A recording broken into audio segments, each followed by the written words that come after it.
on partage, dès qu'on a une information, on partage. C'est ce qui se passe sur les réseaux sociaux, non?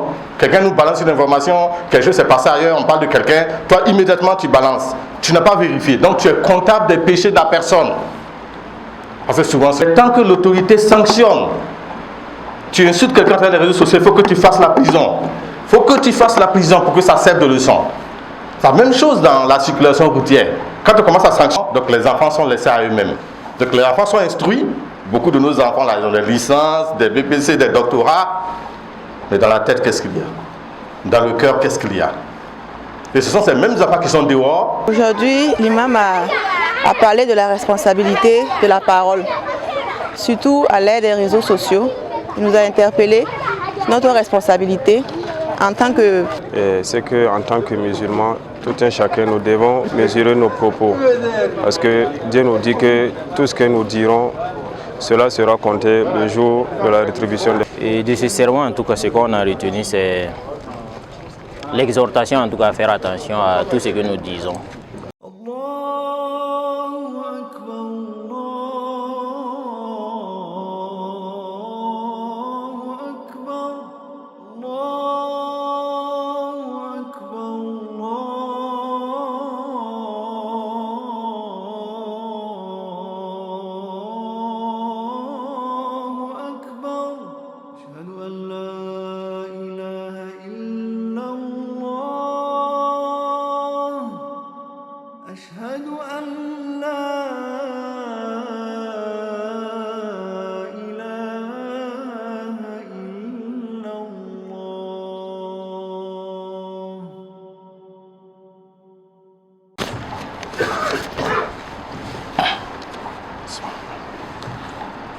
الحمد لله رب العالمين مالك الحق المبين القائل في الكتاب المكنون بعد التعوذ وبسملة كنتم خير أمة أخرجت للناس تأمرون بالمعروف وتنهون عن المنكر وتؤمنون بالله إلى آخر آية نحمده ونستعينه ونستغفره ونتوب إليه ونعوذ به من شرور أنفسنا ومن سيئات أعمالنا ومن يضلل فقد ضل ضلالا بعيدا ذلك الخسران المبين ونصلي ونسلم على حبيبك المصطفى كما أمرنا ربك في الكتاب العزيز إن الله وملائكته يصلون على النبي يا أيها الذين آمنوا صلوا عليه وسلموا تسليما ولهذا صلوات الله وسلامه عليه وعلى آله وصحبه أجمعين إلى يوم الدين عباد الله عليكم بطاعته يقول المولى في القرآن العزيز إن تتقوا الله يجعل لكم فرقانا ويكفر عنكم سيئاتكم ويغفر لكم إلى آخر آية. À Allah revient l'ensemble des louanges de toutes les créatures, qu'elles soient visibles ou invisibles. C'est lui le détenteur de la majesté suprême qui éduque et qui nous guide vers ce qui est bon pour nous ici-bas et dans l'au-delà. Qu'il soit loué et remercié à sa juste valeur. Celui qui l'a guidé sur ce chemin de la reconnaissance, la gratitude, la rectitude, est le bien guidé, qu'Allah fasse que nous soyons de ceux-là. Ceux qui n'ont pas été guidés par cette lumière évidente, comme le Coran le dit, sont des perdants. Qu'Allah fasse que nous ne soyons pas de ceux qui sont perdants, ni ici-bas, ni dans l'au-delà. Il nous exhorte à sa crainte pour qu'il nous éduque à être corrects. Il nous exhorte également à prier sous le sceau des messagers Mohammed ibn Abdullah, le meilleur des enseignants, dont les paroles, les gestes, les silences traduisent une école pour aider les musulmans à se performer de jour en jour, à être meilleurs. Chers frères et sœurs en islam, l'une des beautés de notre foi musulmane est qu'elle responsabilise individuellement et collectivement. Chacun d'entre nous est responsable devant Dieu de ce qu'il dit, ce qu'il fait ou ce qu'il pense et qu'il même n'a pas dit. De la même manière, la communauté à laquelle il appartient a une responsabilité collective d'être kuntum ummati ukhrijat linnas, la meilleure communauté surgit d'entre les humains, parce qu'au nom des références de la foi, on essaie d'éclairer, de guider les autres communautés vers ce qui est meilleur. Ce qui fait que les piliers auxquels nous nous soumettons sont des écoles. la prière, le jeûne, la zakat, le hajj sont des écoles, ce sont des médersa. On y entre, on s'éduque, on se construit pour se construire soi-même et construire le monde autour de nous. Donc à travers la prière, le jeûne, la zakat, le hajj et toutes les prescriptions coraniques ou sunnatiques, on essaie de se rendre meilleur, pas de devenir un ange. Dieu a créé les anges, les hommes et les génies et d'autres types d'animaux, mais il a donné à l'être humain des ressources pour partir d'un point A à un point B en devenant meilleur, en se performant et en rejoignant ce que Allah aime appeler ceux qui sont reconnaissants et ceux qui sont pieux. Donc si nous musulmans considérons que tous les piliers et les prescriptions sont des écoles pour nous amener à être meilleurs, on affine notre responsabilité et on devient la meilleure communauté d'entre les communautés humaines surgies donc sur terre. Ce qui veut dire, chers frères et sœurs en islam, qu'il y a la sacralité dans toutes nos attitudes, dans tous nos gestes. Il y a quelque chose de sacré dans tout ce que le musulman fait. Rien n'est profane. Qu'est-ce qui est Dieu, qu'est-ce qui n'est pas Dieu dans ce qu'on fait? Dans la parole que tu prononces, sujet de notre intervention de ce jour, dans le regard que tu portes sur quelque chose, dans les attitudes, il y a toujours Dieu qui te regarde à travers les Kiramen Katibin. Tu vas rendre compte. Donc tout ce que nous faisons, nous rendons compte. Donc tout est sacré chez le musulman. Il n'y a pas un moment où tu dis non, je m'amuse, ça c'est pas Dieu et l'autre est Dieu. Ce qui fait quoi? Que chaque musulman que nous sommes, vous et moi, on essaie d'être plus regardant, plus attentif sur nos gestes, nos paroles, nos attitudes, nos rapports à l'égard de Dieu, mais également nos rapports dans l'horizontalité avec les créatures de Dieu. Le comportement avec la nature, envers les animaux, envers les êtres humains, tout ça fait partie de l'adoration. Regardez jusqu'où l'islam va jusqu'à accorder un respect à la nature végétale animale, contrairement à certaines conceptions. On dit quand tu vois un cours d'eau, ne jette pas les déchets, n'urine pas là-dedans. Le cours d'eau, il est là, inerte, mais il sert. L'eau qui coule là, on te dit de ne pas uriner parce que l'eau va servir. On te dit ne coupe pas de manière inutile les branches d'un arbre. C'est l'arbre que tu vois là. Le voyageur peut s'abriter à son ombre. L'aménageur peut avoir besoin de branches pour cultiver. Le tradit patricien peut avoir besoin de la sève ou des racines pour faire des médicaments que nous connaissions. Donc l'arbre qui est là que tu regardes, il y a la sacralité là-dedans quand tu regardes avec l'œil divin, l'œil du cœur. Donc tout chez le musulman est sacré et on fait attention à tout. Si nous faisons attention à tout, nous ferons attention, Inch'Allah, vous et moi, à l'usage de la parole. Parler. Parler est une éthique en islam. C'est pour ça que le Coran dit Taqulu qawlan sadida. Ayez un parler droit, véridique. Un parler qui apaise, qui console. Un parler qui construit et qui ne déconstruit pas. Qui arrange et qui ne dérange pas. Et quand vous regardez aujourd'hui autour de nous, nos paroles détruisent. Nos paroles dérangent. À travers les réseaux sociaux, comme on l'appelle aujourd'hui, on sent une société en perte de repères. Tout le monde parle, mais tu n'arrives pas à saisir ce que les gens veulent dire. Donc l'essentiel n'est pas de parler, mais de savoir parler. Que ce qui sort de ta langue, de ta bouche, soit utile à toi-même et à celui qui t'écoute. Est-ce que c'est notre cas aujourd'hui? Prenez les réseaux sociaux, des jeunes, des femmes, des vieillards, des enfants, tout le monde les utilise pour insulter. On dirait qu'il y a des gens, quand ils se réveillent le matin, s'il n'a pas insulté quelqu'un sur Facebook, il n'est pas content. C'est son petit déjeuner. Il faut que lui rentre sur la toile pour savonner, comme le disent, insulter, mal parler et puis les rassasier. Il vient s'asseoir. Avec de tels comportements, comment on peut éduquer une nation? La parole devient un venin. La parole devient une flèche. Et l'islam nous dit depuis le 7e siècle, Qawlan sadida, tout ce que tu dis doit construire, doit consoler, doit être des bonnes choses qui sortent. Donc on peut juger ça, cette parole du 7e siècle qui ne savait pas qu'il y aurait des réseaux sociaux, et nos comportements aujourd'hui, où nous utilisons ces ni'mas, c'est des bienfaits de Dieu. Tout ce qu'on a, c'est des bienfaits de Dieu, et on les utilise à l'envers pour détruire nos sociétés à travers le mensonge, la diffamation, etc. Voilà pourquoi le musulman a une éthique de la parole. Ta parole doit construire, comme on l'a dit. Ta parole doit apaiser, de sorte que le silence devient une adoration. On dit celui qui craint de faire du mal en parlant, quand il se tait, c'est une prière. Regardez la sagesse du prophète. Ce que tu vas dire là, si c'est mauvais, ça va détruire les gens, tu te tais et c'est une prière. Donc se taire, le silence devient une prière. C'est l'islam qui le dit. Parce que un seul mot peut s'aimer la discorde entre un mari et son épouse. Un seul mot mal placé peut mettre deux communautés en bagarre. Un seul mot peut mettre deux pays en bagarre. Si quelqu'un parle mal d'un pays, d'une ethnie, l'autre le prend au premier degré, il réplique et puis c'est la bagarre. Et quand la bagarre commence, on sait quand ça commence, on ne sait jamais quand ça s'arrête.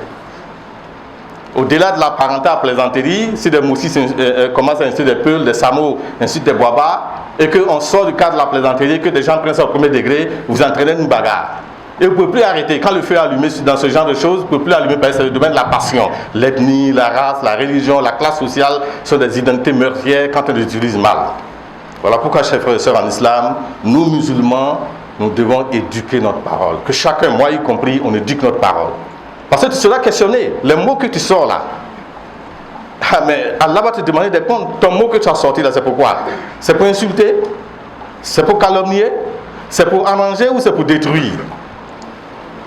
Et comme le musulman est un constructeur, le musulman construit, le musulman ne détruit pas, le musulman arrange, le musulman ne dérange pas. C'est à nous de faire attention à ce que nous disions.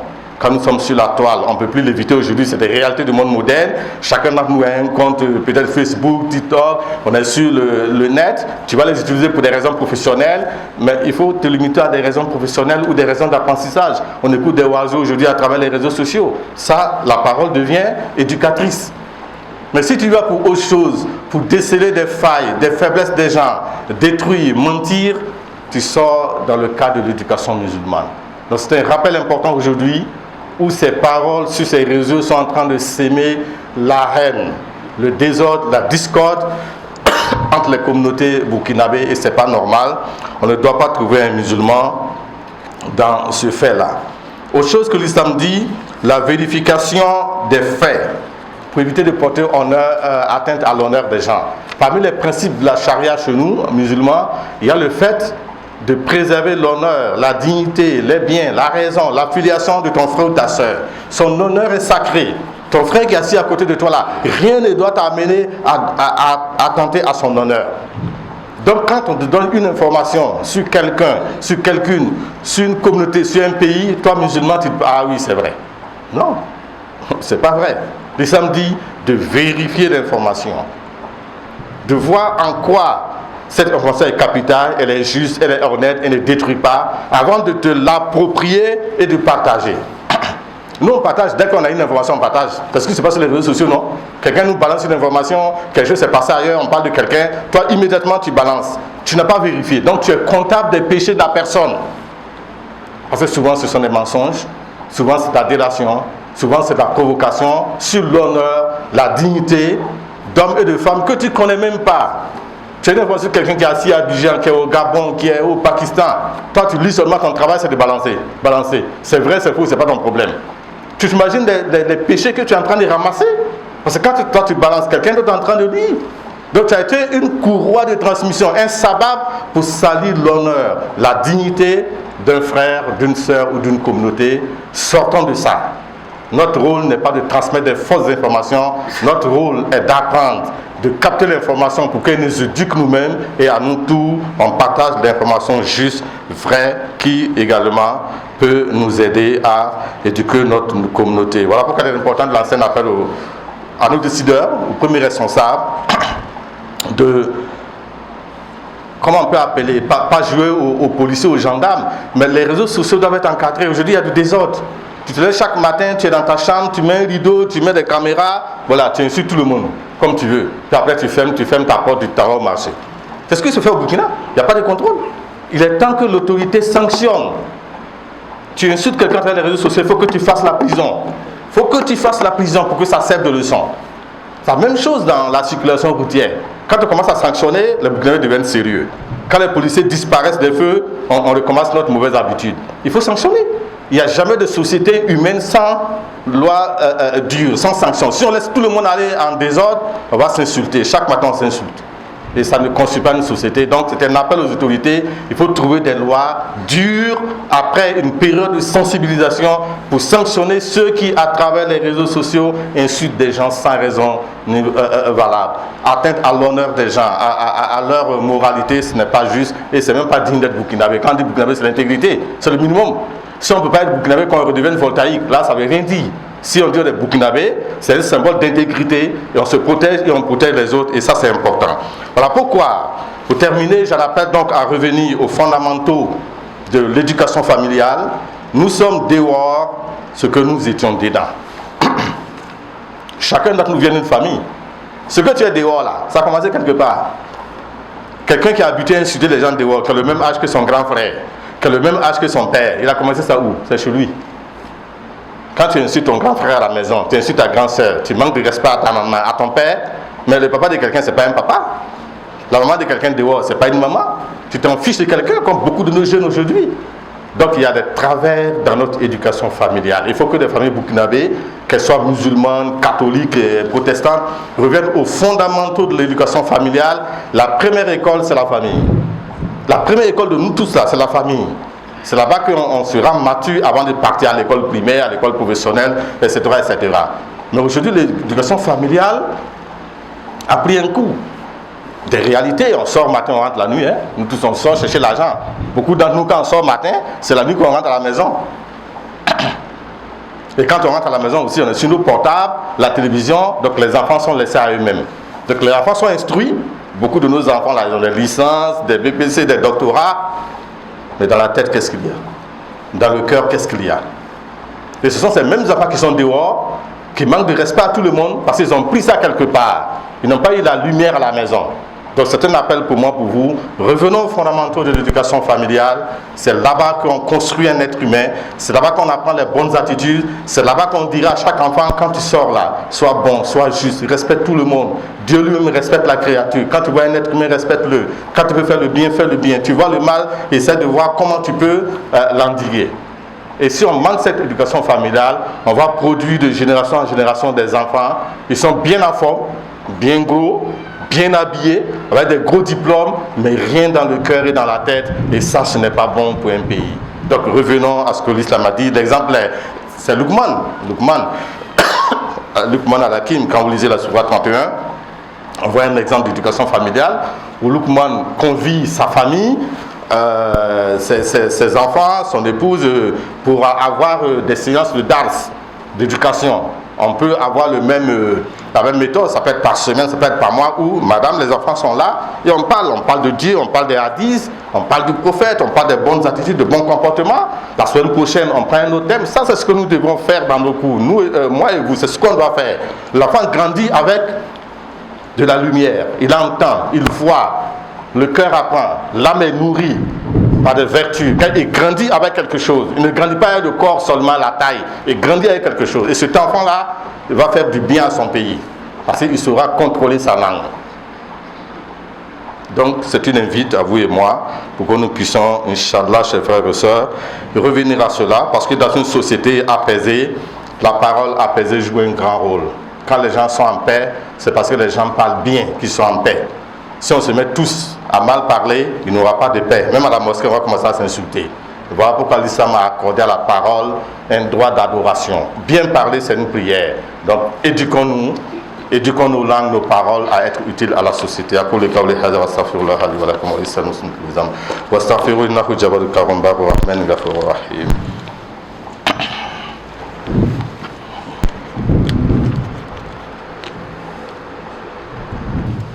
الحمد لله الذي لا اله الا هو المتواهب في الشلال كمال الجمال تكزيما وتكبيرا الذي نزل الفرقان على عبده ليكون للعالمين نذيرا والصلاة والسلام على رسول الكريم وعلى آله وصحبه وسلم يا أيها الذين آمنوا اتقوا الله وقولوا قولا سديدا يصلح لكم أعمالكم ويغفر لكم ذنوبكم ومن يطع الله ورسوله فقد فاز فوزا عظيما اللهم صل وسلم وبارك على سيدنا محمد صلاة تفتح لنا أبواب الهداية والتيسير وفضل ربنا ودرجات القبول والسماء الخيرات في الدين والدنيا والآخرة اللهم إنا نسألك موجبات رحمتك وعزائم مغفرتك والإسمة من كل ذنب والغنيمة من كل بر فوز بالجنة ونجيت من النار اللهم اهدنا الحق ولا تهلك مستقيم وزينا بزينة الإيمان وزينا بزينة الإسلام وزينا بزينة القرآن جل لنا في الدنيا كارينا وفي القبور مونس من النار سترا وإجابة بكرمك بذاتك بجلالك ذو القوة المتين اللهم اغفر لنا ذنوبنا وكفر عنا سيئاتنا وتوفنا مع الأبرار بذاتك بكرمك ذو القوة المتين عباد الله إن الله يأمر بالعدل والإحسان وإيتاء ذي القربى وينهى عن الفحشاء والمنكر والبغي يعظكم لعلكم تذكرون اذكروا الله العظيم الجليل يذكركم واشكروه على نعمه يزدكم ورزقكم الله أكبر والله يعلم ما تصنعون قم إلى الصلاة يرحمكم الله. Et de ce serment, en tout cas, ce qu'on a retenu, c'est l'exhortation, en tout cas, à faire attention à tout ce que nous disons. Et parce que ce que l'on dit et peut blesser, ça peut conduire également à des conflits. Donc, avant de dire quoi que ce soit, nous devons avant tout penser à l'impact et à l'incidence au fait que nos dires auront sur la société. Donc, globalement, c'est ce que j'ai eu à retenir du serment. Imam pour le serment d'aujourd'hui. Alhamdulillah, de façon générale, ce que nous avons pu retenir, c'est qu'en tant que musulmans, tout un chacun, nous devons mesurer nos propos.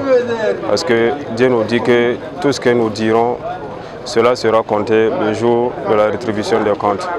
Que tu dises du bien, tu auras la récompense de cela. Que tu dises le mal aussi, tu le récolteras. Donc, en tant que musulmans, nous devrons mesurer nos propos individuellement.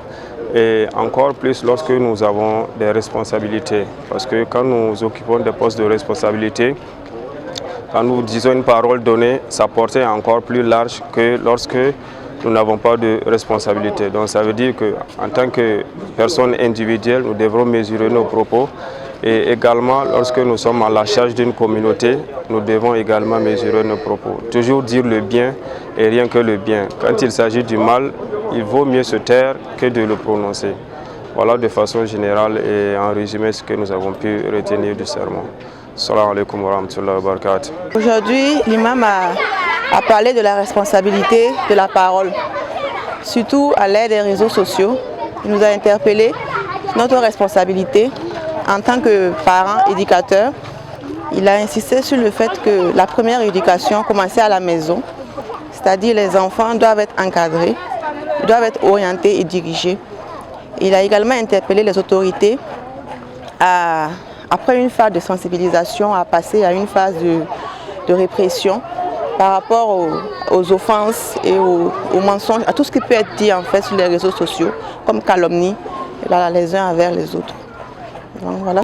Le sermon de ce jour a porté sur la responsabilité individuelle et collective en tant que musulmans, en mettant un accent sur l'usage de la parole. On a vu aujourd'hui qu'il y a un usage démesuré de la parole dans les réseaux sociaux, dans les communications, dans les communautés.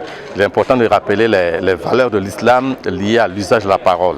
Le Coran nous interpelle sur un parler droit, un parler qui construit, qui arrange, qui permet de relier les êtres humains et les communautés et met en garde contre les dérives de la parole. Voilà pourquoi il est important de rappeler ces principes-là pour que chaque fois que nous allons prendre la parole, nous nous exprimions, que notre langage, notre parole puisse aider à construire. Parce que notre parole fait partie de notre adoration. L'islam estime que les piliers sont des écoles. On s'éduque à mieux prier, à mieux pratiquer le hajj. Et également, la parole fait partie d'un instrument d'adoration. Donc, bien parler, c'est une prière. Et mal parler également nous vaut le courroux divin. Donc, c'est une interpellation de tous les fidèles à un meilleur usage de la parole, surtout dans ce monde des réseaux sociaux où quand vous réveillez tous les matins, surtout nos jeunes, vous voyez l'usage qu'on en fait des réseaux sociaux, il y a beaucoup d'injures, de mensonges, de délations et ce n'est pas normal pour une société. Il faut aider nos jeunes à mieux s'exprimer, à porter des paroles avec éthique, avec valeur, pour construire, pour arranger, pour diriger, conseiller et instruire et c'est un peu ce que nous avons rappelé dans ce sermon, Inch'Allah.